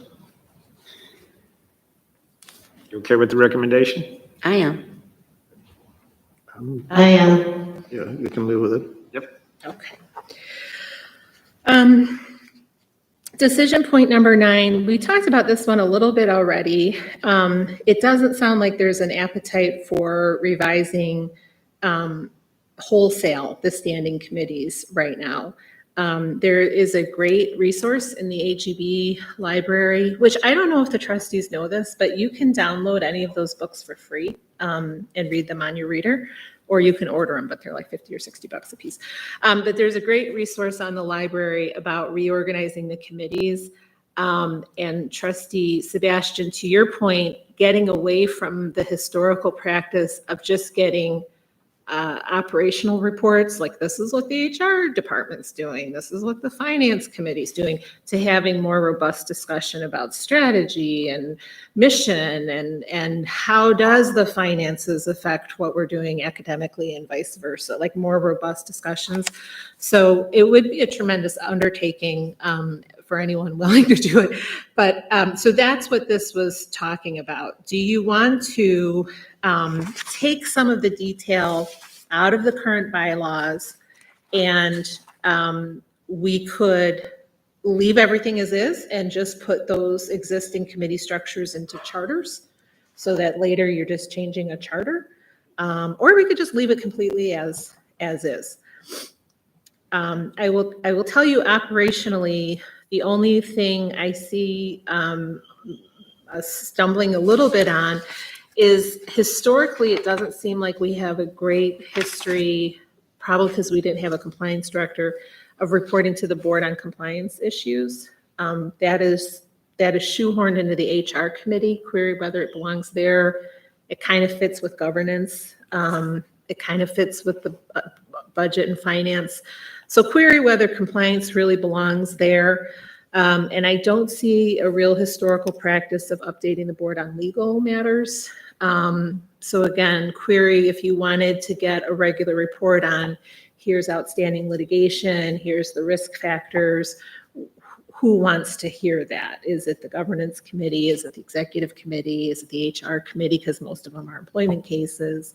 Those are some questions to consider. It's not the Budget and Finance Committee. We already have way too much on it. We're not taking any more. Not it. I think that the practice has been primarily that the entire board hears this topics, and I think that the governance committee should be the one dealing with it, but that doesn't belong here anyways, because we're not describing the functions of each team. But there's a myriad of other dogs and cats in the wrong place in committees. I think that at one time, the tenure, for example, was under the finance committee rather than the academic affairs and things like that, that we should be fixing, but they don't belong here. So is there a consensus towards taking out the duties under the committees and referring that to charters, but leaving the existing committee structure? Whether it's charter. I like that, Yes. but it's not clear to me if every committee has a charter. So that system only works if every committee has a charter. They don't. So we would have So to draft. it would have to be a joint endeavor. And so we would, I'm sorry, Trustee Kroger. No, go ahead. I agree with how you've restated, drafted the draftment in the restated bylaws, where we just list the committees, of course, making the correction, it's HR, not audit. Right. But other than that, and not including all of the duties and all the rest of the details. I don't know if it should be in a charter versus a policy or regulation. It should be somewhere, but I agree that it shouldn't be in the Okay. I agree. Okay. Wonderful. Because that's really important, and I can speak in my own experience as the chair of the Budget and Finance Committee. I used that as basically a prescription of how we educated ourselves as committee members. You know, these are our responsibilities, these are the things that we are charged with, and that's exactly the script that we used to learn how to do that job. So that definitely needs to be somewhere before we take it out. So with that in mind, I'd probably lean more rather than a chart, or you might require the charter to provide guidance to the, I think it needs to be in a policy somewhere where the university community can easily access and understand this is the committee that handles, not only trustees, but the university community understands this is where this is handled. And then the charter may take it into more details. We can move it into the regulations, which talk a lot about how the board governs itself, so we could just expand it to what are the committees. Assign it to the governance committee to draft it. Okay, yes. Um, So we And agree. then- So that's a yes, we agree with Okay, the okay, recommendation. great. The last two things, these aren't changes, they're additions, and I hope they're not controversial. One would be to add an indemnification clause to the bylaws so that the trustees understand what they are indemnified for. This is, especially in today's day and age, an important recruiting tool for new trustees to understand that they're not on the hook for reasonable decisions they make. And then the other is a very common clause to have a conflict of interest provision in your bylaws because it's so important for trustees to understand when they need to recuse themselves. Any In discussion? favor? Yes. Yes. All in favor? Okay, so I will take that feedback back and recirculate it. I have to say again, once again, I really appreciate the background. I learned a lot from the material you put together, the memo. It was a lot to read, but it was very helpful and insightful. Oh, I'm glad. Thank you. And Trustee Brookins, thank you for your help with the board book. I appreciate it. Thank you. I think there's only one other action item. or So one that action- was the information item. So we thank you for that. And we now turn to today's two action items for, well, it's probably just going to be one. Yeah. Consideration and possible recommendation to the full board. The first and probably only is the review of the closed session minutes to determine the need for ongoing confidential treatment or release. May I have a motion? Moved. A second. Thank you. Ms. Nahos, will you present the resolution? Thank you, Chair Brookins. This is a very standard thing we do twice a year per the Open Meetings Act. So we keep meeting minutes of every closed session, or sometimes we refer to them as executive session meetings. And those meeting minutes remain confidential, but the board has a duty to look at them twice a year to make sure that they should stay confidential.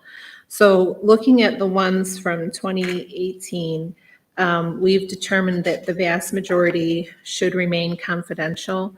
And for the public's edification, many of these refer to personnel issues, and so they're never going to not be confidential, because if it affects someone's reputation, we're always going to respect that person's confidentiality. There is one meeting minute from February 22nd, though, that has to do with a now closed transaction that I'm recommending can be released. Based on my review of it, I don't think it contains any information that continues to be sensitive. So the vote would be to whether you want to follow the recommendation to keep these 5 meeting minutes still confidential and release the one. And if you want to go into closed session to look at that yourselves, you're welcome to do that. Or you can take my recommendation that that's a closed transaction, that we don't really have an interest in keeping it confidential anymore. Is there a need to go into closed session? I should just start there. No, I don't think so. Angela? Trustee Sebastian? No. All Not for right. me. Are there any questions or comments regarding the motion? No, not me. Okay. Question on the floor is the adoption of the resolution of consideration and possible recommendation to the full board regarding the review of closed session minutes to determine the need for ongoing confidential treatment or release. And we're talking about the 5 specific meetings included in the board book. Penny, please call the roll. Trustee Brookins? Yes. Trustee Koger? Yes. Trustee Sebastian? Yes. Trustee Bowles. Yes. Thank you. The resolution has been approved for recommendation to the full board. The other action item that was of consideration had to do with the bylaws. Looks like we need to have some follow-up on there. What would you have any thoughts about the next steps? Let's delete it, move that it be stricken from the agenda. I don't know that it requires a motion, but this, yeah, I think we had a good discussion here. And I think there may be a couple of follow-up items. What is the next step towards getting the bylaws eventually recommended to the restatement of the bylaws recommended to the board, full board for approval? So mechanically, you can present them to the board with 10 days' notice. So you're in plenty of time if you had a final document that you were ready to present. It's up to this committee whether you want to take to the board, which you've made some tremendous progress today, right? You could give a report at the next board meeting on the progress we've made and ask if there's any feedback on people who disagree. With the plan that this committee will meet again then to finalize the things that we're in disagreement on, or maybe Trustee Taboas has some of the items that he flagged, but we maybe didn't discuss today. So unless you think you are going to be in the position to recommend a document this next board meeting, which is in March, I would probably lean towards making a report to the board on the progress you've made. I like that idea. That gives so 4 of us spoke to it. There may be something in there that other board members may want to chime in on. The board would be a part of the consent agenda.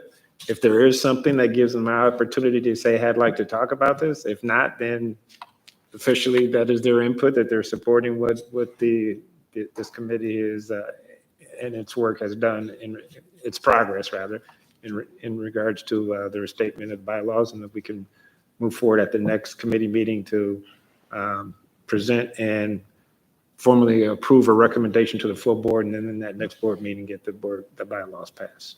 Right, and what I can do too is take that memo I did and supplement it with the decisions or the consensus reached, so the full board can say, oh, we're in agreement here.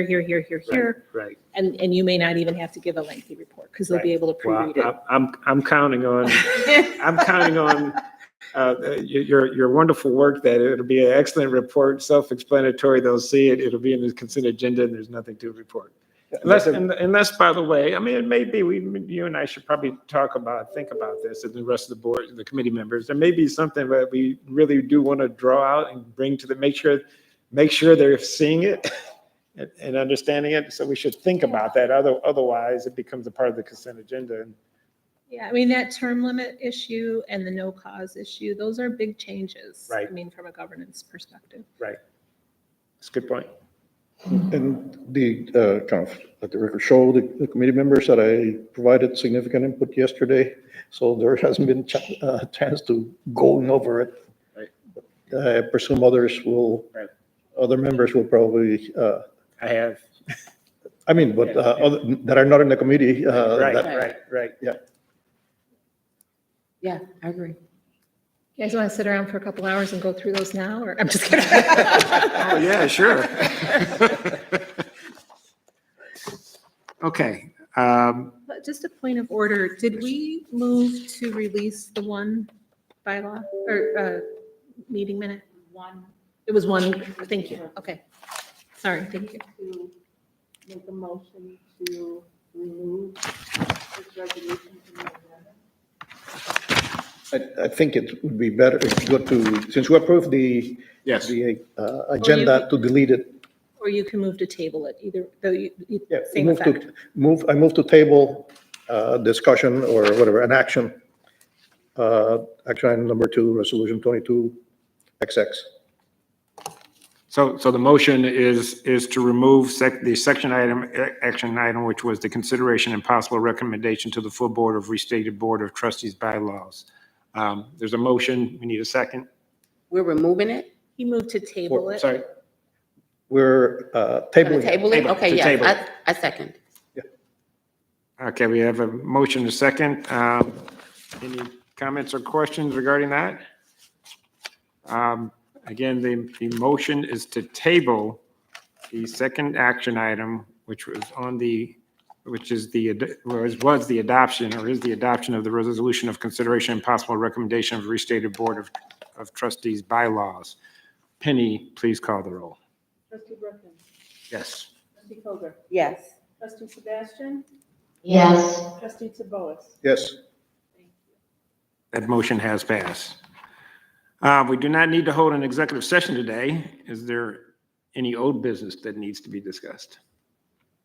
Is there any new business that needs to be discussed? Any tentative dates for our next meeting? We're set, I think, already. I think